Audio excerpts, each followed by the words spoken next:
De Bibeltekst voor deze lektion is 2 Könige, Kapitel 15, Vers 1, Derch Kapitel 17, Vers 41. Wir haben ja al voor een ziemlich lange tijd gezien, wo Gott zijn volk ihre eigene Weg ging en wo zij van God wegtreden en aufgaten aanbeden deden. Wir sind geneigd te wonderen, wo dat möglich wäre, dat de Juden so diep en aufgaten kommen. Aber mein Freund, ich möchte die fragen, ist das möglich, dass wir vielleicht auch eine Religion haben, was von menschengemachte Gesetzen entsteht, was wirklich keinen biblischen Grund haben? Wenn das der Fall ist, was glaubst du, wird Gott dort nennen? In dieser vandaagse Lektion, wo wir Juda, König Ahas, en Israel letzte König Hoshea betrachten. En dan wo wir seinen, wo Gott dort Volk schließlich eine Gefangenschaft nahm. Ich lade die nu weiter an, dit Programm te horchen, te zijn, wat de Bibel aan zich van een grote warning geeft, die we zullen zeer beobachten. Herr, ik dank die waarde voor de Bibel, en bid dat u dien woord mocht errichtelijk zijn, te alle Tage. Amen. Hier is prediker Elmer Rijmer met het programma Derch de Bibel. We zijn nu in dat 16e kapitel in 2 Könige. 2 Könige 16, de eerste 3 vers. En dat 17e jaar van dem Ramalia zijn Pekka zijn regeren, vang Ahas dem Jotan zijn aan te regeren en Juda. Ahas werd 20 jaar oud als hij aanvangt te regeren, en hij regeerde 16 jaar in Jeruzalem. En hij deed niet dat wat recht wie aan dem Herr Gott zijn ogen, zoals dooft zijn vervoerder. Aber hij wandelde en de Israël Könige er weg, en moek zijn der hem viergone, zoals de jetze dienst dat de heide deden, den de Herr Gott uitgedreven had van ver de Israëlieten. De Pekka regeert voor 20 jaar, eer hem ook omgebracht wordt. Dat schijnt passiert zo vaak in manche Könige, beidest en Israël ook en Juda. Dat mensenleven wordt schijnt niet veel wat werd gerekend. En in dat 17e jaar van den Pekka zijn regeren, vangt de Ahas aan te regeren en Juda. En zij is schuld, maar die weer niet een goede König. Hij deed zoals de Israël Königs gedaan hadden, en ook nog deden. 4 vers. En hij deed opferen en brand wierookstof op de hoge steden, en op de leege boy, en aan al de reine been. Jo, hij wandelde in de beze weg zoals de Israël Königs. Hij deed dat schralige dat de herde deden, opferde ere tjingen to ere jatte, vielleicht dem Aufgott Meredach, oder to dem Baal. Dat weer zo schrakelijk en onmenselijk als het kon worden. Juistelijk het zo leeg te vallen, en dacht dat is wat des Juda König Ahas deed.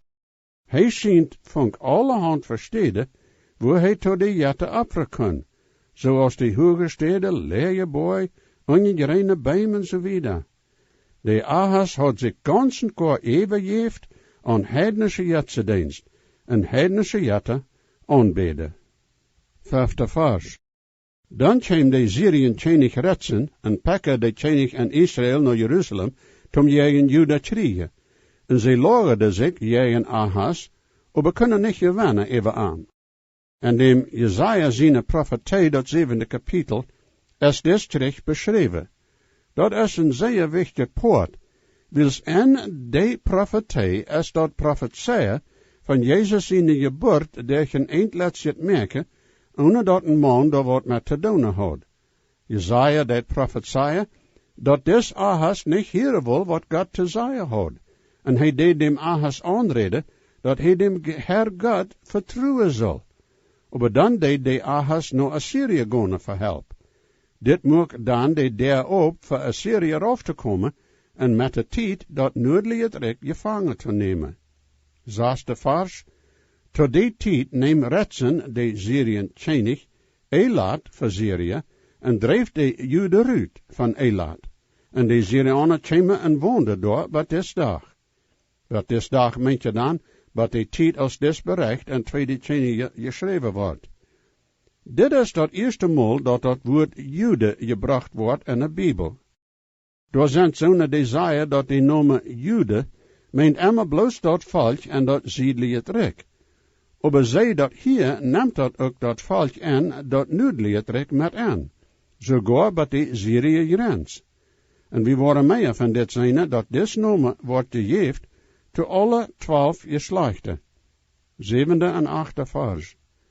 En zo schickt Ahas boten naar Tiglath-Pileser, de Assyriën koning, en zei te hem, ik zie den deine en den zijn. Kom her en raad met van dem Syriën koning zijn hand, en uit dem Israël koning zijn hand, die zich tegen mij opgesteld hebben. En Ahas neemt datzelfde en dat geld dat aan dem Herr God zijn huis te vingen weer, en aan dem koning zijn schatzhuizen, en schickt dat naar dem Assyriën koning als een geschenk. En zo worden de Assyrianen bekuft. Zij kwamen naar Ahas dem te helpen, en die de eerst tegen Damascus en Syrië kriegen, en nemen de stad. 10e en 11e vers. En de koning Ahas ging naar Damascus door met dem Assyriën koning Tiglath-Pileser top te komen, en hij zag door een altaar dat bij Damascus weer, en de koning Ahas schikt een master voor den altaar, zoals de gebouwd weer en hoe de bearbeid weer, naar Uria dem priester. En Uria de priester bouwde dem altaar naar den master, dat de koning Ahas geschikt had van Damascus, maar de koning Ahas terugkwam van Damascus. Ahas wil den altaar krijgt zo gebouwd ha, als Jana weer gewaast, en den dan afstallen en dem Herr God zijn tempel. En während de altaar gebouwd wordt, deed Jesaja de profeet jegen aan profetieën voor wat hij deed. 12e vers. En de koning kwam terug van Damascus en zag den altaar, en de koning ging naar den altaar en deed daarboven offeren. De koning had geen respect voor dem Herr God zijn tempel. Hij had nu des altaar door opgesteld, en de messing brandofferaltaar die door verre en een mad weer, neem hij van door weg en stal den op aan een zijde. En zie wat hij dan deed. 17e vers. En de koning Ahas sneed de rande weg van dem grond voor de grote messing waskam, en neem de waskam weg, die op de messing asse stond, en stal den op een steinerne grond. Wade, door weer geen respect voor dem Herr God zijn tempel, die wordt meest vernicht. 18e bij 20e vers. En den toegedekte gang, den ze gemaakt hadden, en dat huis voor den Sabbat, en dem koning zijn ingang van buiten, neem hij weg van dem Herr God zijn huis voor dem Assyriën koning.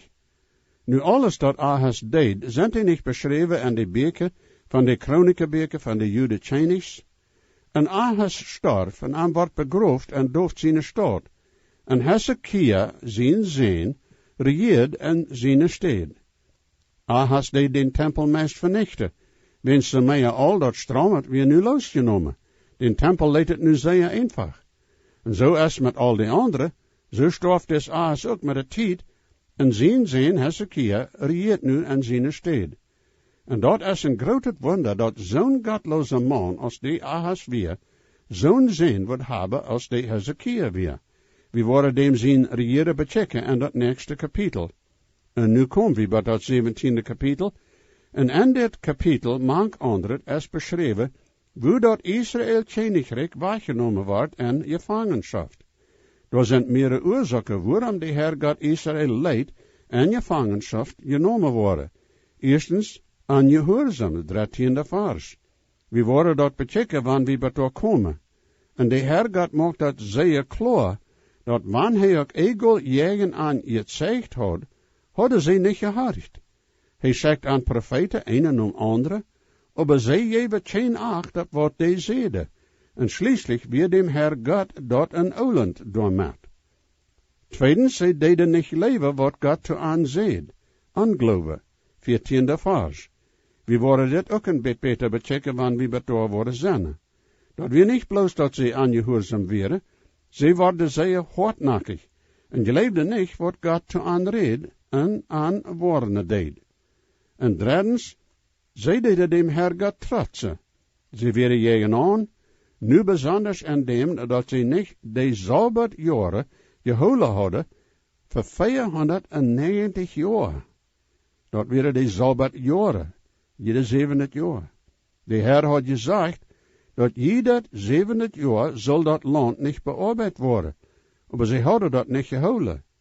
En 2 Kronieken zei de Heer, God zijn woord te ervullen, dat hij der Jeremia reed, but dat land Sabbate vergenicht had, dan zolang als dat land eed en onbearbeid lag, hield dat land den Sabbat, but 70 jaar erveld werden. En einem zijn is de nation geschicht, en jeder einem zijn geschicht. En dit 17e kapitel is het dat eng voor Israël als een koninkrijk. De 10 noordelijke geslachten worden nu weggenomen worden. 2 Koningen 17, de eerste 2 vers. En dat 12e jaar van dem Juda koning Ahas zijn regeren, vangt dem Ela zijn zoon Hosea aan te regeren en Samaria over Israël voor 9 jaar. En hij deed wat bees weer en dem Herr God zijn ogen, maar niet zo als de Israël kjennichs veraan. Jo, hij weer niet zo erg als de Ahab en Izebel, oder zo bees als de Ahazia, maar dat weer erg genoeg met hem. 5e vers. En de Assyrian kjenich Salmaneser kwam jegen aan, en Hosea wordt zijn dienaar, en geef hem geschenken. Maar de Assyrian kjenich vond uit, dat oproer en dem Hosea weer, dan hij had boten naar dem zo, Kenië en Egypte geschickt, en had de geschenken niet naar dem Assyrian kjenich geschickt. Also neemt de Assyrian kjenich am gevangen, en stapt am gevangenis. Dan kwam de Assyrian kjenich durch dat ganze land en ging naar Samaria, en belagerde dat voor 3 jaar. Nu leer we dem Salmaneser kennen, de Assyrian kjenich. Hij gewann over dat noordelijke koninkrijk Israël, en dan moesten de zal tolen. En als de Salmaneser antwoordt dat de Hosea een oproer aangesteld had tegen hem en den zal niet told, lagerde hij zich met zijn armee tegen Samaria. Samaria weer de hoofdstad voor Israël, seit de koning Amri de stad gebouwd had. De Amri weer dem Ahab zijn vader. En de Ahab en Izebel hadden daar ook gewoond en den palast, den Ahab gebouwd had. Dat weer een zeer strome stad. Zo strom als een stad en de ganse omgeving. En nu heeft de Assyrian koning zich door jegen gelagerd.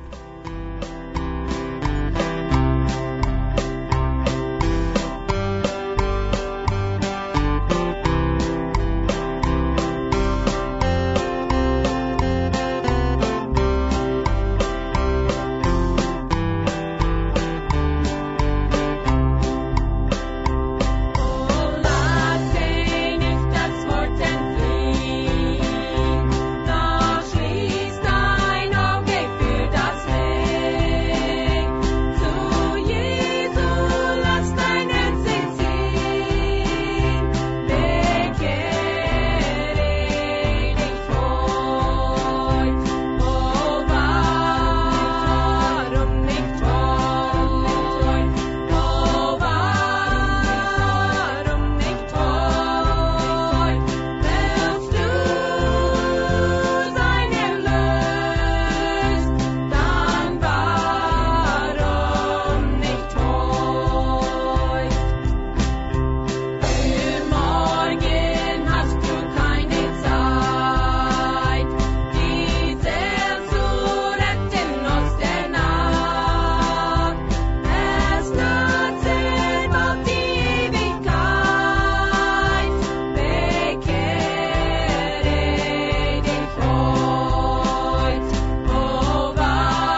6e vers.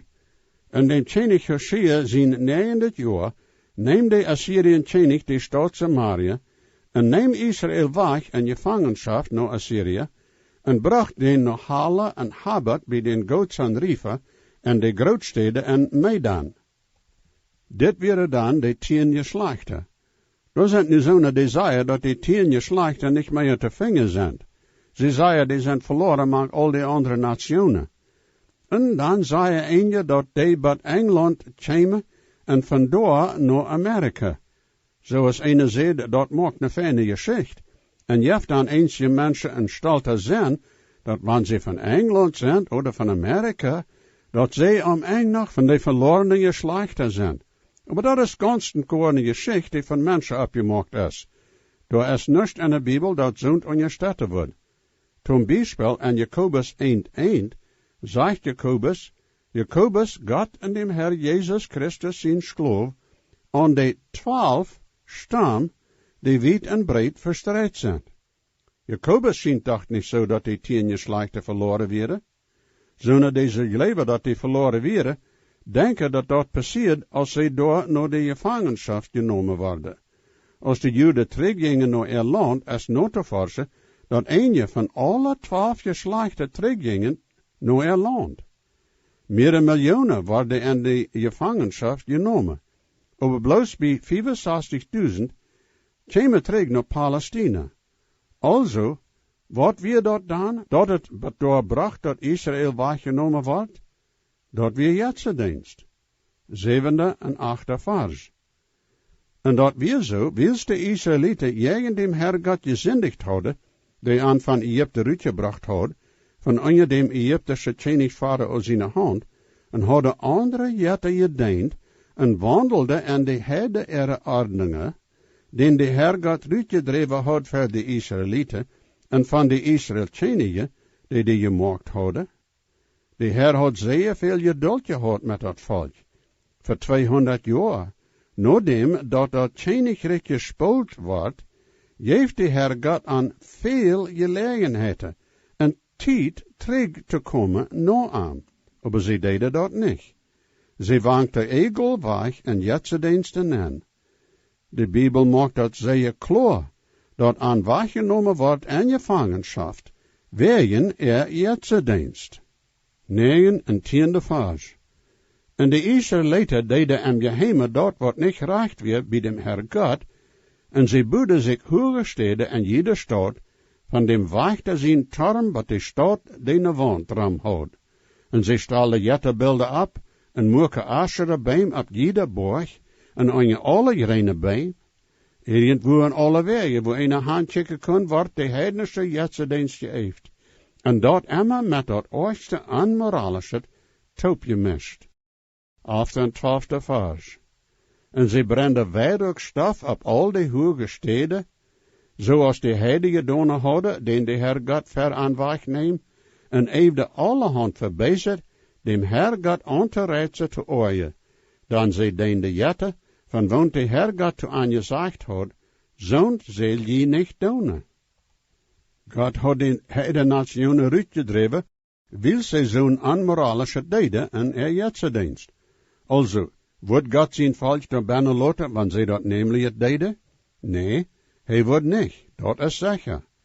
Hij erlaubt Assyrië te komen en den weg te nemen naar de gevangenschap. En zij wil gnedig en geduldig de Herr God, doch es met aan je was. 13e vers. En doch, deed de Herr God jegen Israël zeggen, en jegen Juda durch de profeten, en durch al die wijze mannen, en zeet aan, draait junt weg van june deze weg, en houd mijn geboten en mijn ordenen, nadat je zat, nadat ik june vervoerders aankommandeerd, dat ik nou junt schickt durch mijn diener, de profeten.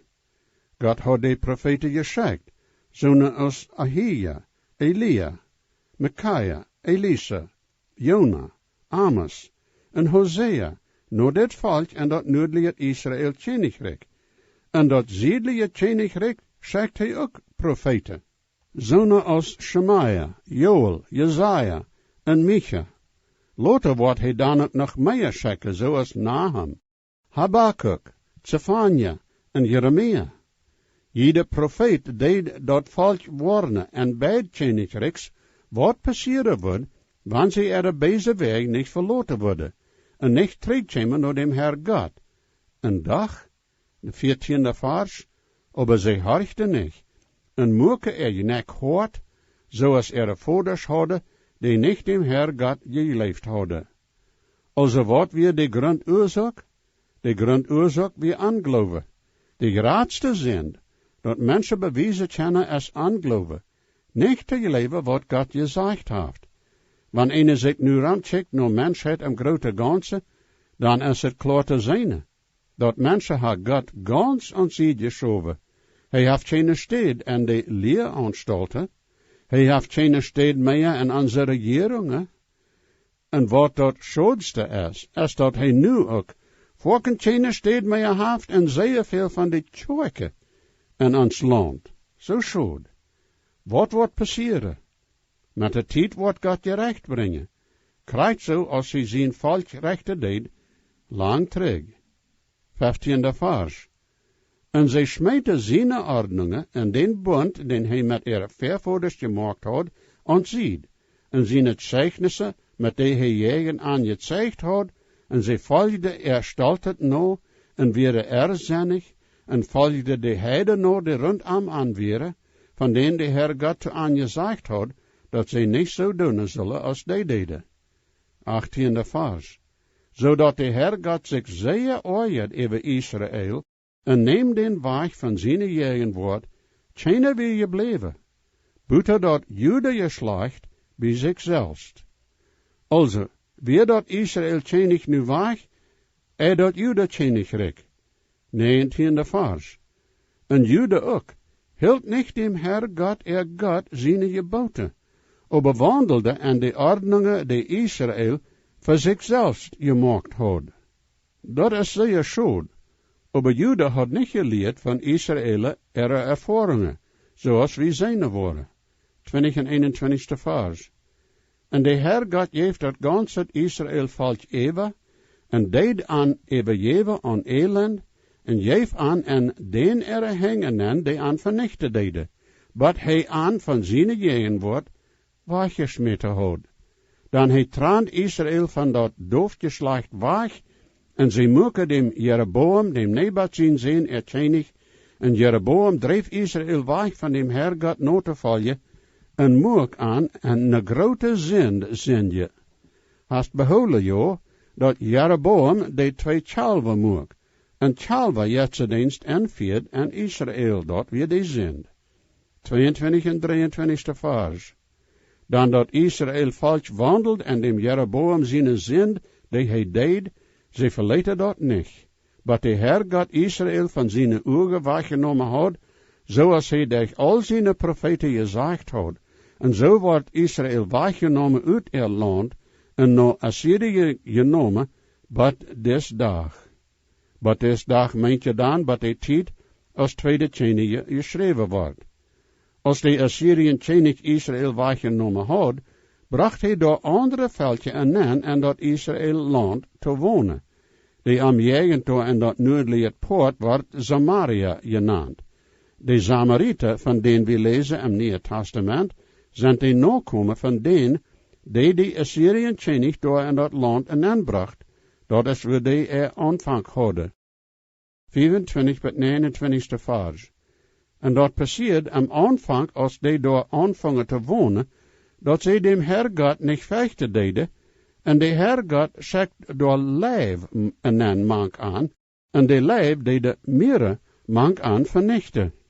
Daarom zeiden zij tot den Assyriën tjenig, de nationen, den du weggenomen hast, en hast den naar Samaria genomen, kennen niet dem God van dat land zijn weg. Daarom zegt hij lijfmank aan, en zij, die maken den dood, wil zij niet dem God van dat land zijn weg kennen. Dan deed de Assyriën tjenig aancommanderen, zegt een van de priester doorhaan van den, die je van door brachten, en laat hem doorhaan trekken en doorwonen, en dat hij dat volk door in je rechten zal, van dem God van dat land. Dan kwam een van de priester, dem ze weggenomen hadden, en woonde daar in Samaria bij Bethel, en deed aan aanleren hoe zij dem Herr God vechten zullen. Interessant. Aber jede nation mocht ene jette, en staal den en de hieze op, de hoge steden, die de Samarieten gemaakt hadden, jede nation en de steden waar zij woonden. Dit is dan dat eng van dat noordelijke koninkrijk. En dat land is nu dan een gemischt volk, en daar is veel ondereinander bevrijen. Die 10 geslachten worden niemals worden een koninkrijk zijn, oder eind afstallen. Die werden dan verstrijd in dat Assyriën koninkrijk, en die zijn nu verstrijd in de ganse wereld, maar die zijn niet verloren. En dat komt nog een tijd, vielleicht eer als we ons denken worden, wanneer van al die 12 geslachten door worden en dat Israël een land zijn. En de Heer Jezus wordt dan zijn koninkrijk door in Jeruzalem afstallen en wordt vandoor over de ganse wereld regeren. En dan wordt dat Jude koninkrijk de hoofdnation zijn in de ganse wereld. Dat wordt dan voor 1000 jaar zijn, zeg maar. We worden meer van dat reden op een latere tijd. Voor nu is dit genoeg. Tot het nächste Mal, Gottes Segen, mijn vriend. Jesus weet, versprach extrem, doch geeft hij ons zichzelf, en gebet kent hij nu die, heeft die op van wie am best. Hij hat God niet veert, hij dekt meine schuld. Jesus starb und litt für mich, merkt mich von Sünden frei.